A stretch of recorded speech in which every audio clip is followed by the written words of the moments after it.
जय श्री राम, राधे राधे, जय श्री कृष्णा। श्री जी चैनल में आप सभी श्रोताओं सखियों का हार्दिक अभिनंदन है। होली की थकान लगभग मिट गई होगी। आज तक हमने रामायण के बालकांड का अध्ययन किया था। उसमें हमने जाना था कि कैसे भगवान भोलेनाथ माता पार्वती को भगवान श्री राम प्रभु की कथा सुनाते हैं, कैसे उनका जन्म होता है। वो गुरुकुल में अध्ययन करने के लिए जाते हैं और फिर जब अध्ययन करके आते हैं तो गुरु विश्वामित्र अपने आश्रम में लेके आते हैं, जहाँ वो तारका का वध करते हैं और अहिल्या का उद्धार करते हैं। इसके पश्चात वो राजा जनक के स्वयंवर में जाते हैं और माता जानकी जी से उनका विवाह संपन्न होता है। चारों राजकुमारों का भव्य विवाह होता है। इसके बाद वो पुनः अयोध्या में प्रवेश करते हैं। भव्य उनका स्वागत होता है। सभी की थकान होती है। सब जो है अपने अपने महलों में विश्राम करने के लिए चले जाते हैं। इसके बाद गुरु विश्वामित्र जी अपने आश्रम को लौट जाते हैं। अब आगे चलते हैं। रामायण का अपन दूसरा कांड पढ़ेंगे, अयोध्या कांड। श्री जानकी वल्लभो विजयते श्री रामचरितमानस द्वितीय सोपान। यस्यांके च विभाति भूधरसुता देवापगा मस्तके भाले बाली विर्धुगरले च गरलं यस्योरसि व्यालराट सोऽयं भूति विभूषणं सुरवरः सर्वाधिप सर्वदा सर्वगत शिवः शशिनिभः। श्री शंकर पातु माम सियाप्ति रामचंद्र की जय। जिनकी गोद में हिमाचल सुता पार्वती जी, मस्तक पर गंगा जी, ललाट पर द्वितीया का चंद्रमा, कंठ में हलाहल विष और वक्ष स्थल पर सर्पराज शेष जी सुशोभित हैं। वे भस्म से विभूषित देवताओं में श्रेष्ठ सर्वेश्वर, संहार करता, सर्वव्यापक, कल्याण रूप चंद्रमा के समान शुभ्र वर्ण श्री शंकर जी सदा मेरी रक्षा करें। रघुकुल को आनंद देने वाले श्री रामचंद्र जी के मुखारविंद की जो शोभा राज्याभिषेक से राज्याभिषेक की बात सुनकर न तो प्रसन्नता को प्राप्त हुई और न वनवास के दुख से मलिन ही हुई। वह मुकम्मल की छवि मेरे लिए सदा सुंदर मंगलों की देने वाली हो।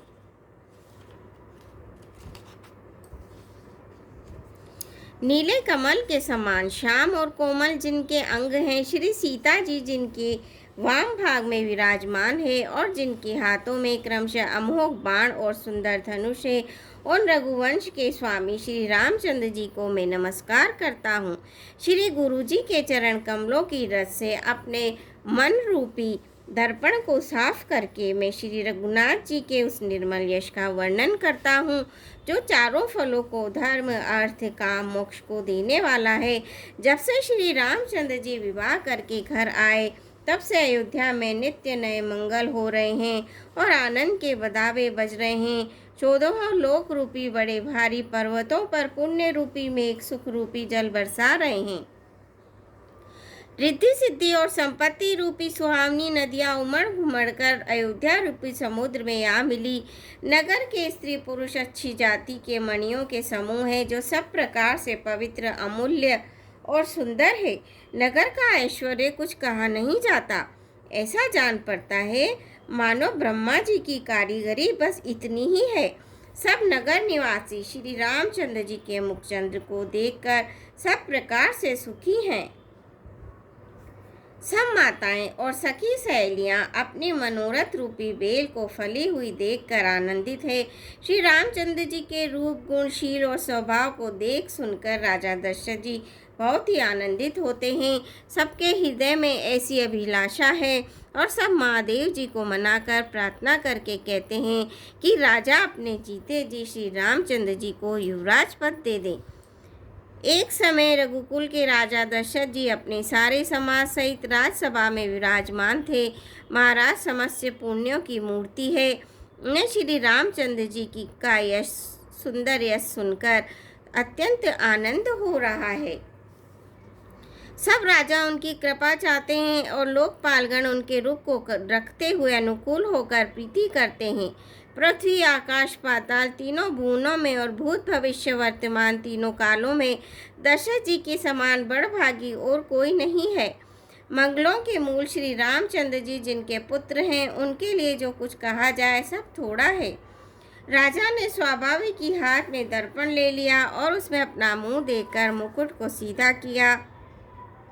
देखा कि कानों के पास के बाल सफ़ेद हो गए हैं, मानो बुढ़ापा ऐसा उपदेश कर रहा है कि हे राजन, श्री रामचंद्र जी को युवराज पद देकर अपने जीवन और जन्म का लाभ क्यों नहीं लेते। हृदय में यह विचार लाकर युवराज पद देने का निश्चय कर राजा दशरथ जी ने शुभ दिन और सुंदर समय पाकर पुलकित प्रेम से पुलकित शरीर हो आनंद मग्न मन से उसे गुरु वशिष्ठ जी को जा सुनाया। राजा ने कहा, हे मुनिराज, कृपया ये निवेदन सुनिए। श्री रामचंद्र जी अब सब प्रकार से सब योग्य हो गए हैं। सेवक, मंत्री, सब नगरवासी और जो हमारे शत्रु मित्र या उदासीन है, सभी को श्री रामचंद्र जी वैसे ही प्रिय हैं जैसे वे मुझको प्रिय हैं। उनके रूप में आपका आशीर्वाद ही मानो शरीर धारण करके शोभित हो रहा है। हे स्वामी, सारे ब्राह्मण परिवार सहित आपके ही समान उन पर स्नेह करते हैं। जो लोग उनके गुरु के चरणों की रज को मस्तक पर धारण करते हैं, वे मानो समस्त ऐश्वर्य को अपने वश में कर लेते हैं। इसका अनुभव मेरे समान दूसरे किसी ने नहीं किया। आपके पवित्र चरण रज की पूजा करके मैंने सब कुछ पा लिया। अब मेरे मन में एक अभिलाषा है, हे नाथ, वह भी आपके ही अनुग्रह से पूरी होगी। राजा का सहज प्रेम देखकर मुनि ने प्रसन्न होकर कहा, नरेश, आज्ञा दीजिए, कहिए क्या अभिलाषा है। हे राजन, आपका नाम और यश ही संपूर्ण मनचाही वस्तुओं को देने वाला है। हे राजाओं के मुकुटमणि, आपके मन की अभिलाषा फल का अनुगमन करती है, अर्थात आपकी इच्छा करके पहले ही फल उत्पन्न हो जाता है। अपने जी में गुरुजी को सब प्रकार से प्रसन्न जानकर हर्षित होकर राजा कोमल वाणी से बोले, हे नाथ, श्री रामचंद्र जी को युवराज कीजिए। कृपा करके कहिए, आज्ञा दीजिए तो तैयारी की जाए। मेरे जीते जी आनंद उत्सव हो जाए, जिससे सब लोग अपने नेत्रों का लाभ प्राप्त करें।